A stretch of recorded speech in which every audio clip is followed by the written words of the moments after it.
Welcome to the Banker Lamp. Please enjoy the video. In this video, I will explain how to make diet brownies. First, gather your ingredients. You'll need unsweetened cocoa powder, a sugar substitute, and a moistening agent like applesauce. For the dry base, consider whole wheat or almond flour. These choices significantly reduce calories and add nutritional value without sacrificing taste. Let's get baking. Now, let's mix our batter.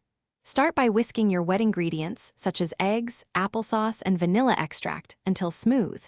In a separate bowl, combine your dry ingredients like flour, cocoa powder, and baking powder. Gradually add the dry mixture to the wet, folding gently until just combined. Overmixing can lead to tough brownies, so stop as soon as no dry streaks remain. It's time to bake. Preheat your oven to 350 degrees Fahrenheit. Prepare an 8x8-inch baking pan by lining it with parchment paper, leaving an overhang for easy removal. Pour your batter into the prepared pan and spread evenly. Bake for approximately 20 to 25 minutes, or until a toothpick inserted into the center comes out with moist crumbs. Let them cool completely before slicing. Congratulations, you've made delicious diet brownies.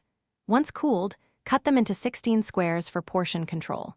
Store any leftovers in an airtight container at room temperature for up to 3 days, or freeze them for longer enjoyment. These brownies are a fantastic way to satisfy your sweet tooth without derailing your healthy eating goals. Enjoy every bite. Thanks for watching. If this was helpful, leave a like and consider subscribing. See you next time.